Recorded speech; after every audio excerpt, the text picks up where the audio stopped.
Hello and welcome back from the cesspool of Majrula. That's what pretty much is. Unfortunately, we lost the Jade along the way, but not to worry. Because of the hazardous element of the gulch, it's best if we just try to rush the fuck in this. So let's. This cave looks pretty. This playthrough is dedicated to the memory of our fallen comrade. Sunny to you. No, he actually went to having a decent life on his own. Or is this a Mori to you? Yeah, this is Teomori. Oh, There you go. Teomori, If we get to this point and use of Regiment of Yore, we find a statue that, if I recall correctly, should open us a path to another bonfire. You're getting invaded a lot in this playthrough. Sorry? You're getting invaded a lot in this playthrough. I know, right? You noticed it's so obnoxious. I'm like the way we do it. And again, unlike in the previous, what? Cannot use bonfire. Oh, there we go.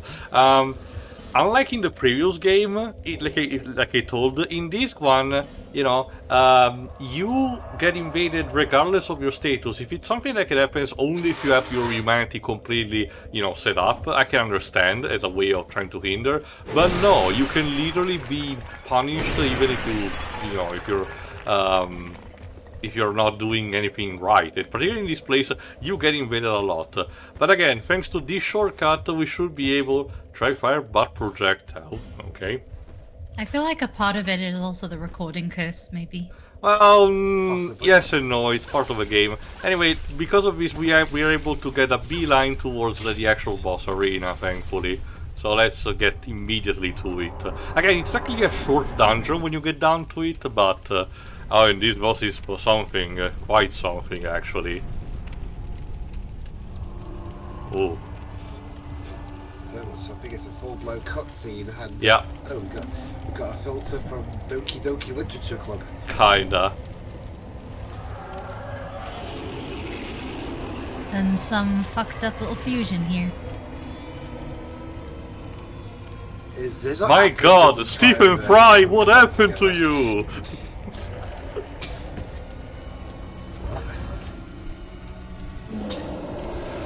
Just seeing this thing is kind of goofy when you can't hear what's going on.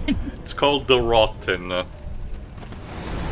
Yep, that's a lot of rotten flesh right there. Yeah, composed by a bunch of people. It's kind of like Legion from Castlevania.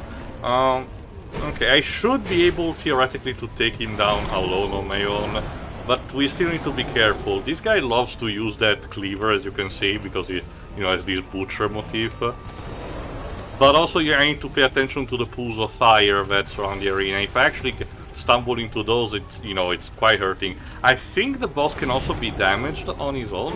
You actually managed to, you know, make him move there. But stop spitting. It's rude. If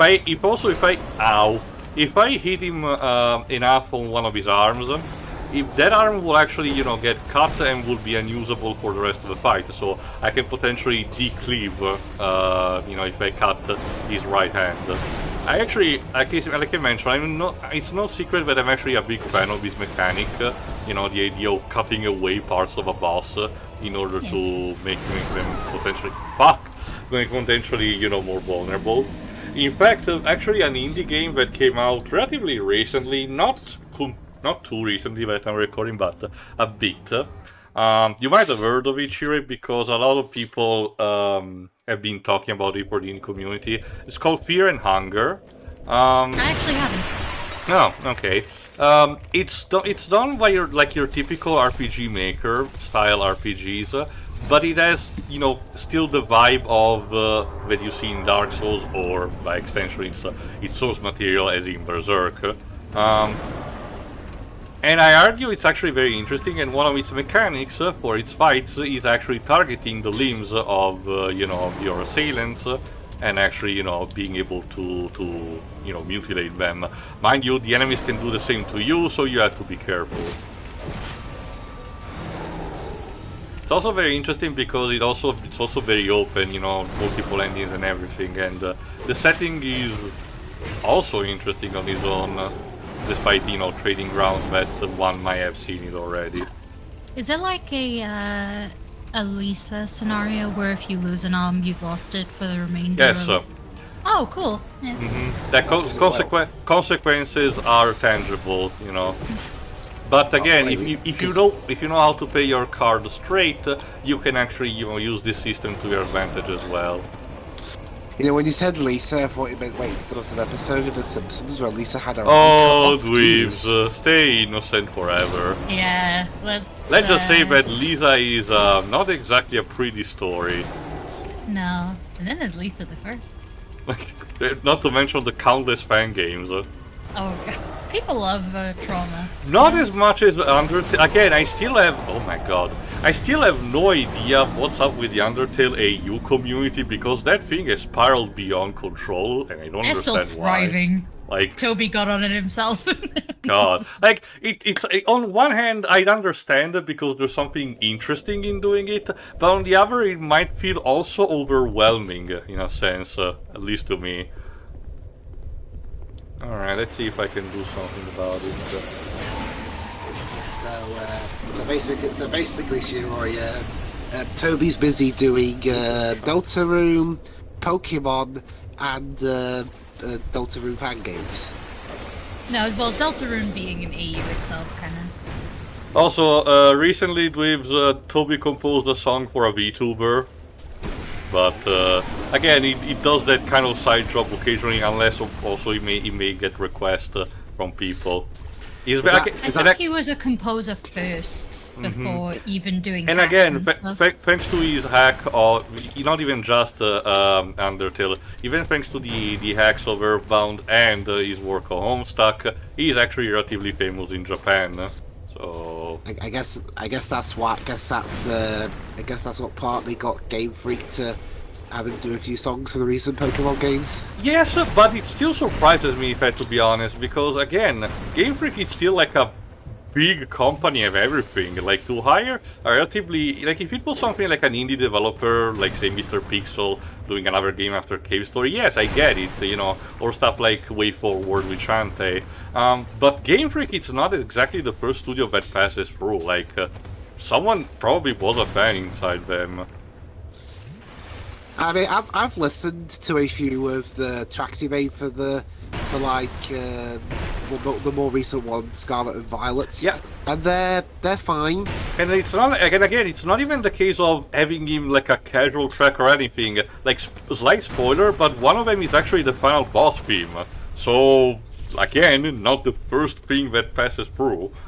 Yeah, I remember him tweeting about it, saying it's like, I composed for another Pokemon game, and this time the tracks are unavoidable. Yeah, this time you'll have to listen to my tracks whether you like it or not. Yeah. Alright, let's see if I can beat this invader at the very least. If I actually can, maybe I can summon for help, because I know there are 1 or 2 summoning signs here. Again, it's still doable, but so we'll spend most of our time here for this part.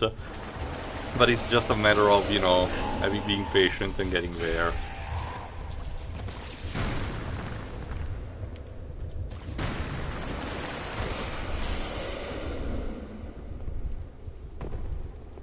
Let's see if I can pull this trick like they did in Dark Souls 1. Come on, get here, Woodland child. Nope, that doesn't work. Yeah, because I was just looking it up. In Sword and Shield, he only did the Battle Tower battle theme. Which is basically the post game. Whereas in Scarlet and Violet, he did stuff for like the Academy, Terror Raid battles, the Academy Ace Tournament, Zero Land Battle, and Area Zero. Again, that's basically final boss theme and final dungeon, respectively.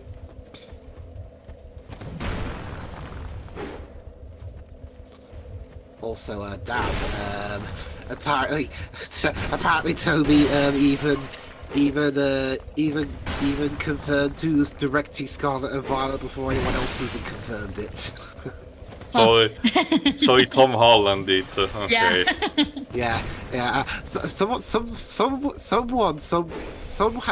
I reckon, when that happens, Shigeru Amori shuddered a little bit, and he has no idea why. Someone said I was the director. and get the human effigy. Yeah, speaking of Tom Holland, Go on. I don't know if, how many of you guys have seen specifically the British dub of Arietti? Well, okay, yeah, if you forgot, Waves, Pedro showed it to us technically, so we were all there. It's just a matter that since the movie had like, you know, different audio tracks, they just stuck with the Japanese dub anyway. Basically, Tom Holland even gave an interview on the discs, and he outright spoiled the movie. I mean, okay. He's been doing this since the beginning of Yeah. his Although, career. if I have He to... was Okay, spoiling while I shit. understand what you say, Waves, Arietti, compared to a lot of other movies, including Studio Ghibli stuff, has technically significantly less stuff that can be spoiled about it. I mean, it's the borrowers in Japan, really. That's kind of like saying that, you know, Fievel gets back to his family at the end of, you know, the first An-American Tale. Like, it's something that technically, you know, is considerable spoiler, but you can kind of see where the movie is going with that. So You know, I wouldn't be surprised if they use Tom's shenanigans as a sort of marketing tactic device, these absolutely. days. Yeah. I can definitely see that. Well, Yeah. that's how they marketed No Way Home. Yeah. The whole no spoiler campaign. Yeah, and how they keep giving them fake names, and he's like, and everyone's like, well, it's because you keep spoiling I stuff. still think Homeless was a better subtitle. Oh, Spider-Man homeless. Yes. Well, actually, no, he does have a home during that. Well, we do know that a fourth movie is coming at this point, so we have to think already what's gonna be the next title. Homeward Bound. Homeward Bound, yeah, I was thinking of it. Homebound, did you say? No, Homeward Bound. Yeah, he's got to have home in the title. So we've had Homecoming, Home Far From Security. Home, Home No Way Front? Home, Home Alone. Well, technically, yeah, by the end of No Way Home, it fits that, and, you know, Yeah. it's part of Marvel Studios anyway, so... Yeah, well, granted, Sony are releasing those. But, Yeah. Actually, that reminds me, Dweebs, yeah, again, without saying much because, you know, the spoiler and it's still very fresh. You've seen recently, actually today I think, that I'm recording this, Across the Spider-Verse. I was supposed to go see it previously during the week, but unfortunately my group had a bit of a problem, so I could not rendezvous. It's similar that both with that and with Guardians of the Galaxy Volume 3, I'm cursed to not being able to see them in theaters, alas. well, I mean, at least you'll have Guardians 3 on Disney Plus soon at the very Well, least. regardless, Weebs, it's the internet, I'm not really bound by anything. It's just that, again, like we said, the theater experience is something that it's luxurious a bit here, but it's worth to be experiencing that. So it's important how much do you spend your money for it, and you know how much you want to enjoy the experience that you're provided with. Yeah, I still like going to the cinema itself. Yeah, I do. Like, I remember during the pandemic, everyone was thinking, okay, that's it, the cinemas are gonna die because of it, and, you know, people will just watch it on streaming. But no, people are genuinely committed to still wanting to go see movies in theaters. I'm so committed. I went to the cinema during that brief bit in 2020 when they reopened, and I had a mask on the whole time. Well, Except I was eating and drinking, obviously. similar to me, but I only saw 2 movies that year, and I don't know how much of an experience were, because one of them was New Mutants, which I still think it wasn't that bad, but, you know, not spectacular. The other was, okay, I saw New Mutants and Tenet. how do I describe it? Because it's not something that has been exported overseas, because it's an Italian movie, technically. But I know for a fact that it is on Amazon Prime, but I don't know if it's actually subbed there. So I don't even know if it's actually possible to be watched, you know, for a foreign audience.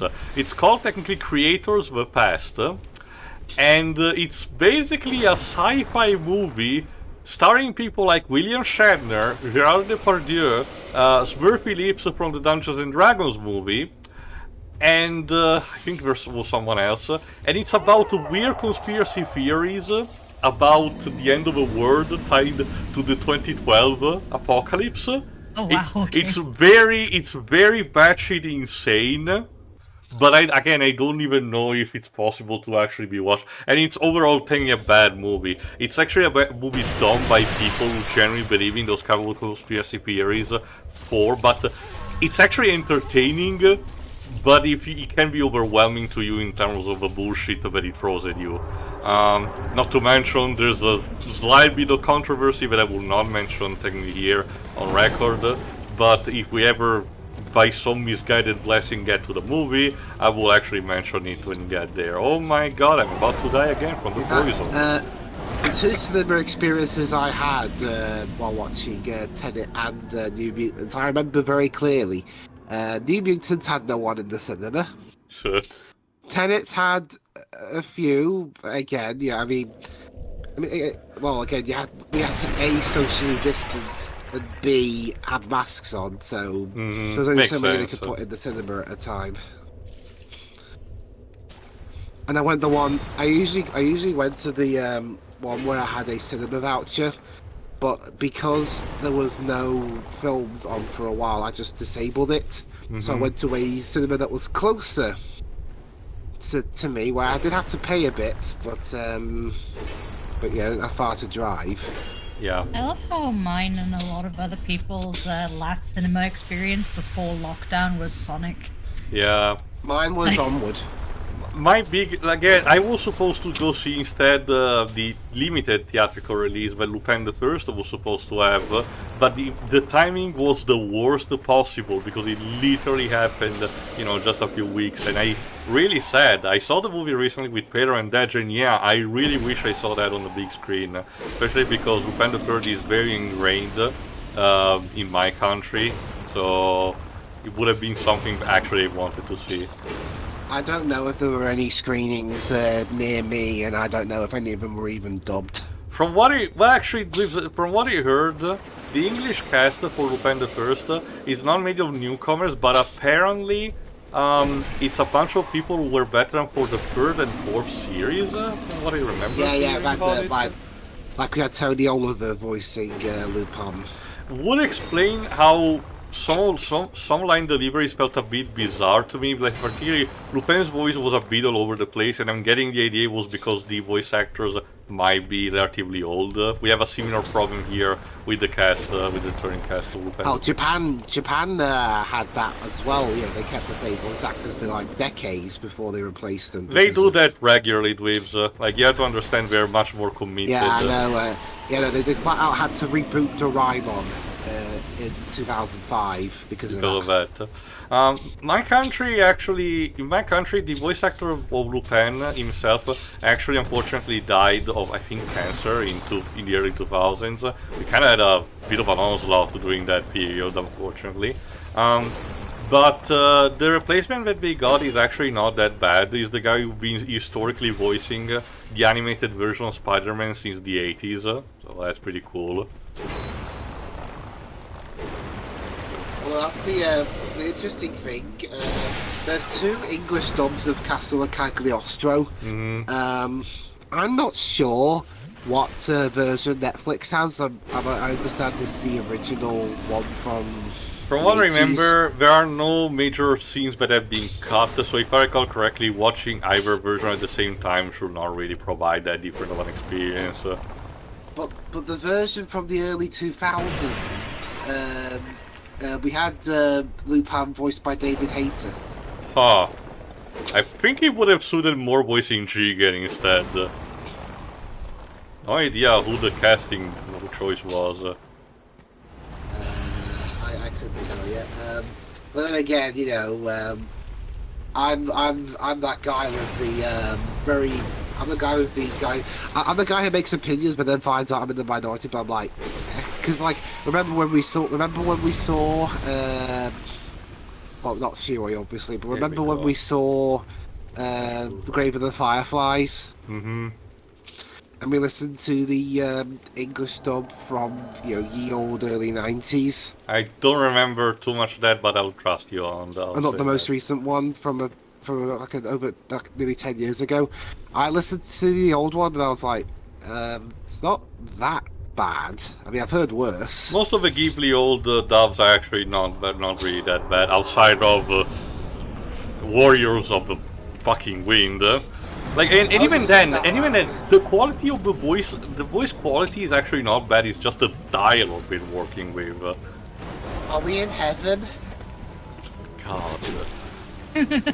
And I'm sure you're not really a bad person. Oh, but I am. And you know what's the worst part with? In my country is the exact polar opposite. The new version of the Ghibli movies, like Princess Mononoke, are technically worse because the idiot who has been translating them for some reason has its own type of Wuseism that completely fucks up the dialogues. Like, to give you an idea, you know I forgot what it's called in English, but it's basically the spirit of the forest in Princess Mononoke, the deer, which for instance... I think that's what it's called around here. Yeah. For some reason, it's something like that in Japan. It's clearly something more like Spirit of the Forest. Sure, it has the component of a divinity, of a deity, but it's mostly called Spirit of the Forest. For some reason, this guy in the new dub decided to call it Beast God, which in itself is not really that too much of a problem. But you have to understand that in my country, if you say those words in that exact order, particularly repeatedly, it sounds like you're saying religious blasphemy. Because of how intrinsic my country is within religion. So this translator decided to just do that and not putting in mind the consequences, even though the term that he used was not really appropriate anyway to begin with. But anyway, in the meantime, we got the soul of Rotten thanks to the helpful shade. So let me see where I'm supposed to go next. I think there was a door here at some point. Visions of let's give a look at these soul in the meantime. Soul of a Rotten, who rives deep within the gutter. The Rotten embraces all, in his sanctuary for all things unwanted or tossed away. I did it. Friend. I thought you were asking a question. Or whatever the lifeline's called in Italy. Let's see, petrified something, a simple spine spec. These are relatively common items, but do not really, we don't really need it. Alright, here's where things get interesting. You see this altar? This will lead us to one of the DLC areas. But for obvious reason, that's with really powerful enemies, so we're gonna save it for another time, technically. For the time being, let's open this bonfire and return to Majula. Go on, Dweebs. For a second there, I thought you were gonna say, this is a DLC pillar, but we have to pay actual money to get in, so we'll have to wait till later. No, because the Discover the First Scene edition comes with all the DLCs included. You have to sell some souls, I guess. Your actual soul. So since we mentioned Ghibli, and since there's going to be a bit before we get to the next major part, I made a Ghibli tier list a while ago, and now I've seen all of them. Basically, I ranked it in like 4 tiers: best, good, okay, and bad. Obviously. Yeah. So here we are. The best ones, in no particular order: Whisper of the Heart, Nausicaa, the Valley of the Wind, or Warriors, whatever. Porco Rosso, My Neighbor Totoro, Brave of the Fireflies, and When Marnie Was There. Good were Tale of Princess Kaguya, Wind Rises, Spirited Away, Princess Mononoke, Ariete, UK dub. Castle in the Sky, the one where Joris Hashi actually got to work with an orchestra. Aside from just the bloody synth he had to work with the first time round. Kiki's Delivery Service, Only Yesterday, and Howl's Moving Castle. The ones I thought were just okay: My Neighbours the Yamadas, The Cat Returns, From Up on Poppy Hill, Pom Poco and Ponyo.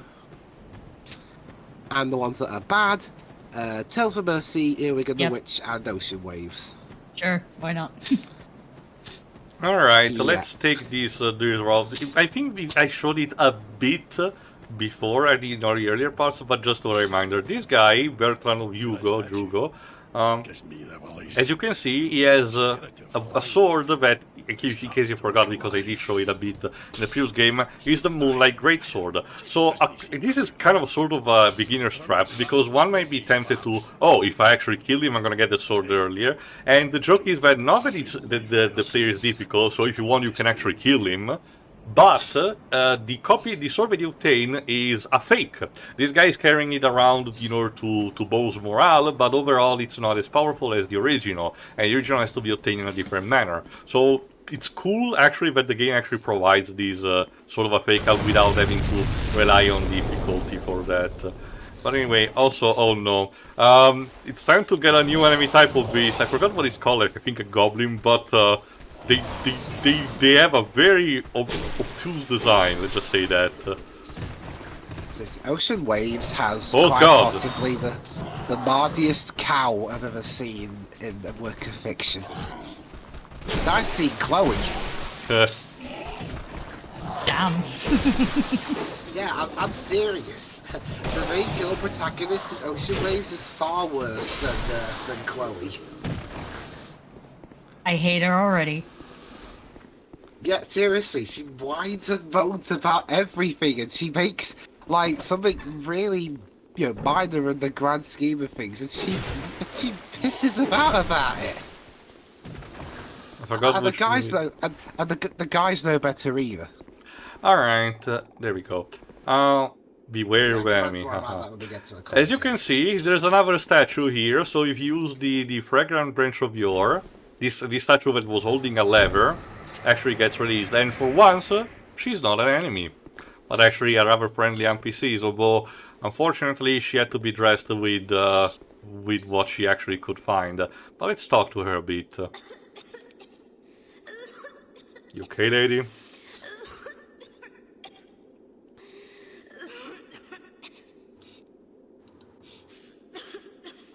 Wow, your model looks like it's really coughing.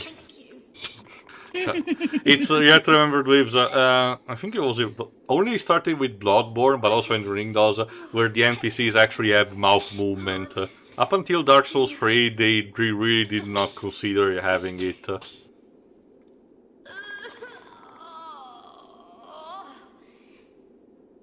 And petrification is their excuse. Can we help you? The news about it, the good thing about it is that, again, since she's being depetrified, we can use the lever to open the door, which will lead us to other dungeons, because otherwise the road was actually blocked. I think...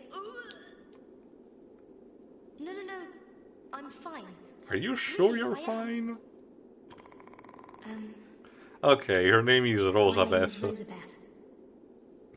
Thank you so much for rescuing me. You sound a lot like Kira from the Ace Attorney crossover. She might be the same voice actress. Remember, these games operate on a British voice cast by the decision from Software themselves. You have to understand that, if I recall correctly, these particular games do not have a Japanese dub, but they actually, still come with the British dub. So I think it's a case of, in this case, Taka Miyazaki wanted to be fancy. It is. I just looked on behind the voice actors. It is. Ah, it's the exact same one. Karina Reeves. Mm-hmm. Mainly in Final Fantasy XIV as Tataru and Howrick. Right, yeah, Tataru. And most often she narrates trailers for the BBC. She's very energetic as a voice actress. You've already saved my life. So yeah, the big thing about Rosabeth also is that she will get to Majula technically on her own, but we can talk about this, and as she tells us, her clothes are in disarray, so if we have a spare, we can actually give her something, in better conditions to actually wear. This doesn't really go that much anywhere, but it's a case of, doing a good gesture if you have, a set of armor that you want to give her. So let's see what we can give her. Yeah, let's give her the Alon set. Do I have, yes, I have the gauntlet. Yes, the leggings. Well, I'm not gonna give her the helmet, but there we go, 1, 2, and 3. Game is given, can be retrieved, okay. And we can also buy some things tied to pyromancy, but again, we don't really care at the moment. Setting things on fire is always a good option. What, like Kira? Yes. Our hometown. I was fascinated by sorcery. And so I think she's referring to the sorcerer that we met in No Man's Wharf. If you forgot, the guy who will not even, consider teaching us because we don't have enough intelligence and because we're too stupid to eat. quite early on, So, I'm afraid. alright, that's enough talk. She will move to Manjula, so we're gonna meet her later. After I See ya. take into this, I'm heading for Well, the now let's open up. but perhaps Blah blah blah. There you go. Let's open up the door because the upcoming dungeons attached to these are still a bit tough. They're not as again. We're still putting the Iron Keep for on pause for the time. Fuck, literally a basilisk, a piece of shit. Danger noodle. It's not even. It's more like a lizard. Danger, danger. And Noodles. and yes, those big eyes are basically a deterrent, like similar to the color of a butterfly to, flash away predators. I was gonna say, those are some eyeballs. Yeah, but again, they're mostly there for scenery. Their actual eyes are, small. Alright, there's another bonfire, but if I recall correctly, I might get ambushed too in this room as well, so I need to be careful.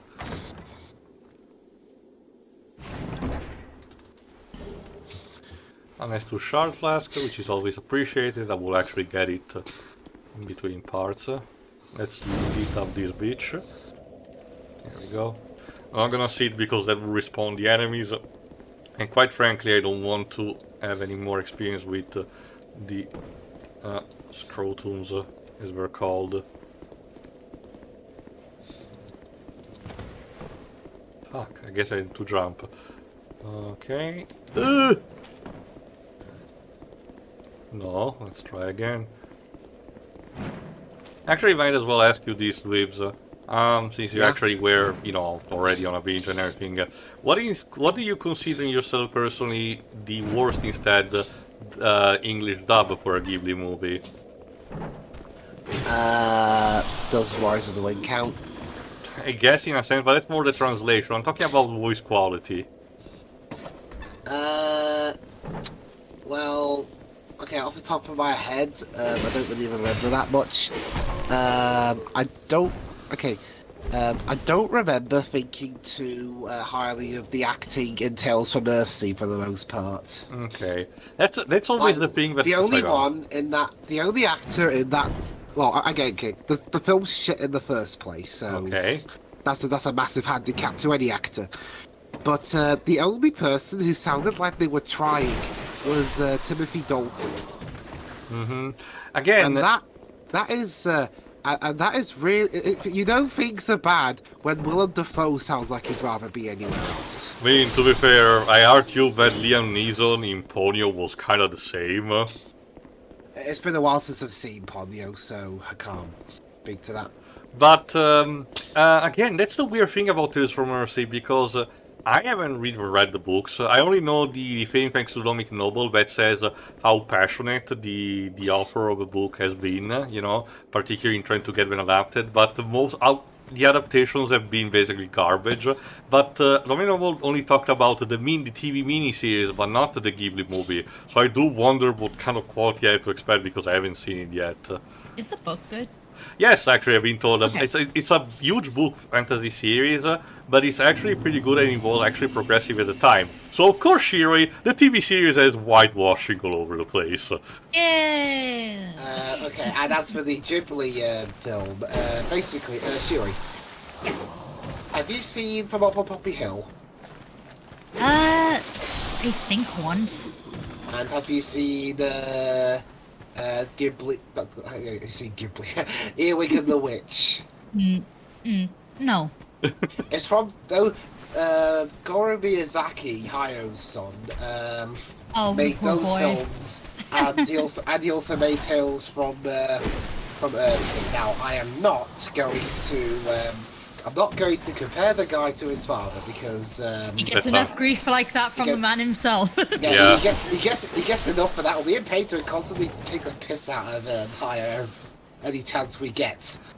This is disappointing, son. As a film, okay, but here's mine. But unfortunately, as I've seen of his films, I mean, he is a solid animation director. But in terms of stories, yeah, it's safe. His best one was the one that Hayao wrote Which was? I forgot. from Up on Poppy Hill. Okay. And even then, I mean, it's fine. I mean, I've seen better Hayao films that he wrote but not directed, like again from Whisper of the Heart, for example. Mm-hmm. The thing is, like, because I never hear anything about the original book, just how awful the adaptations are. One thing I remember actually from Up on Poppy Hill is how weird the music was. I mean, I would have ranked it as Ghibli's worst score, but then I heard the score for Ocean Waves. But basically, it's the score from Up on Poppy Hill. It's like a weird. It's like someone decided, what if I mixed Tomohito Nishihara and Randy Newman together? So it's a bit Weird. jazzy. Yeah, it's got jazz, but also other weird bits in All it. right, Like, the two styles work fine separately, but together, We can be not justice. so much. We have a freeway here, believe it or not. Eventually we'll have to get all of these three archways, but just for shits and giggle. Left, right or center? Dweebs. Center. Shiroi? Left. Okay, let me decide between these specific two with our coin toss. Left.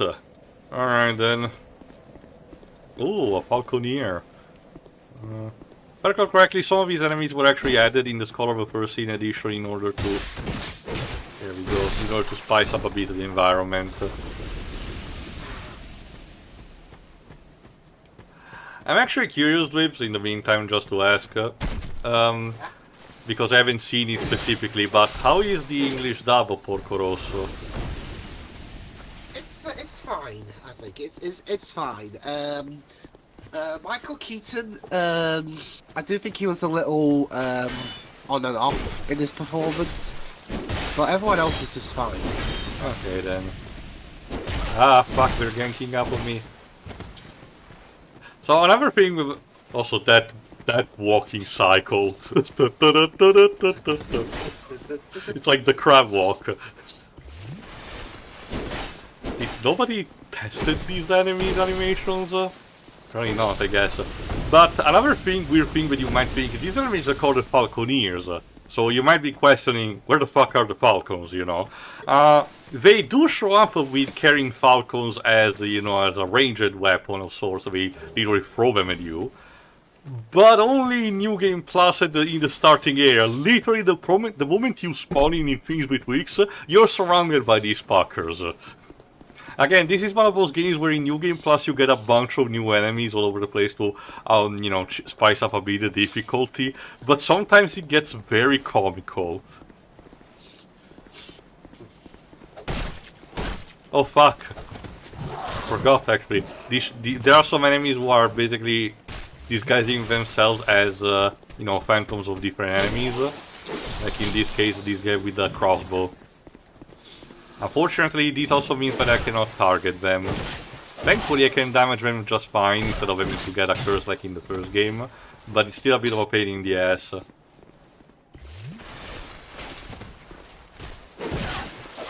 There we go.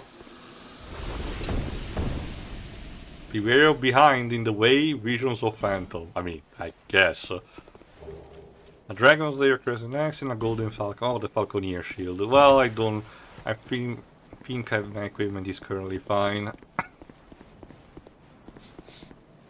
If I recall correctly, I think I remember where are we leading with this. Oh, the Shrine of Wind, 6 Minor Souls.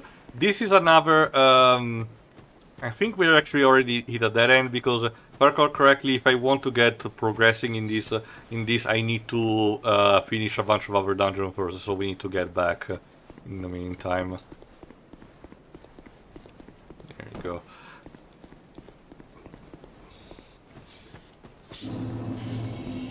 Again, the general atmosphere for these Andron, the Shaded Woods, is the classic, not necessarily rotten, but and not even autumnal, kind of like, but that kind of forest that despite being, you know, having green and vegetation, you can tell that something is not exactly right, you know. I kind of dig this. Does remind me a bit of Over the Garden Wall, just, you know, if it was more in a day than night. Alright, let's, before finishing up, since I think enough time has passed, let's go instead in the center, like instead you suggested, and see where it leads us. Oh goody, poison dogs, my favorite. Hey, get back here! I'm gonna do the poison dogs. Oh fuck! Told you. No, Don't go near the poison dogs, they're trouble. But you listen to me? No. you're not Team the Wizard, sorry. Fuck! Let's avoid this massive hippo ogre thing. Oh yeah, I saw Go on. not too long ago. I'm not sure if I mentioned it on Go on, these go on. streams, but I saw the Dungeons and Dragons most recent film. Right, I still actually have to see it. It's cute. fine. They have owlbears, 10 out of 10. The movie itself is fine. It's a lot better than the one from 2000. That's not saying much, Dreams, to be honest. Mimic said Right. they're 11 out of 10. Haha. Yeah, and there's even this scene that manages to get effectively really creepy. When they make a hologram of Chris Pine's character, who's a bard, singing a song to distract the Villain. guard, but he gets caught on but the real one gets caught on something, and thus the fake one actually starts to melt. Oh, right, I think I know. Anyway, another dead end, because again, in this case we need a specific medallion that will get story-wise in order to open up that door. So if I don't think the film did well at the box office though. Unfortunately, I forgot who was the studio that... Paramount. Paramount. Man. It cost $150 million and it made 208.2. Right, I think I felt correct that someone mentioned that it was part of the weird marketing strategy that Paramount is releasing most of its films this year in competition with a lot of big hitters. If I recall correctly, Dungeons and Dragons was put in between still two most powerful movies around the time, because we're doing something like this again. The first part of the new Mission Impossible movie is being released alongside Inspector Gadget, I mean Oppenheimer, and Barbie. I know that, and again, the weird thing, you had to see the bizarre statement, you had to seriously consider the idea of a Barbie movie being a potentially very dangerous hit in terms of, you know, recouping at the box office. If you haven't seen the trailer yet, it actually looks pretty fun. I get the idea that it's a movie that it's self-aware just enough to have fun without being too stupid about it. It's like I said in the I said in text on the chat. Warner Brothers putting the Barbie right up against, like, literally the same day as Oppenheimer, a film made by their usual prestige filmmaker who defected to Universal, is hands down the most epically, awesomely petty move I've ever seen from a film studio. In case you're wondering, Sherry, no, don't worry. This fog is specifically designed to make sure that you don't see shit. And guess what? That enemy that we fought before, that invisible guy, this forest is chock full of them. So we sort of have to get through this kind of maze of trees in order to actually get to progress. But if I recall correctly, the trick is to stick to the right side. So let's do this. Splatoon 3 also has fog mechanics, and I hate them there too. No, it's... I will say it's a good fog effect. It really obscures the vision without, it's you know, like, can't being... see shit. So, yeah, congratulations. it's kryptonite fog, don't you know? Well, this looks like traditional fog. Ow. Well, it's green-ish. I mean, if you've ever been in actual fog, which I think most people have, you can't really see that far in front of you. My country Anyway, has a so- big tradition of, particularly where I live, has a tradition of potentially getting very foggy during the autumn and winter. There you go, he's behind me, I see you, piece of shit. There you go. Die! thought you were sneaky.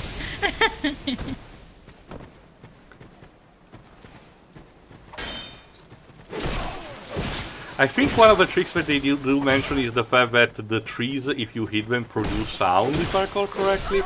Fuck, I got killed. Oh well, I guess we'll actually continue exploring properly in the next part, but let's get to the bonfire conclude.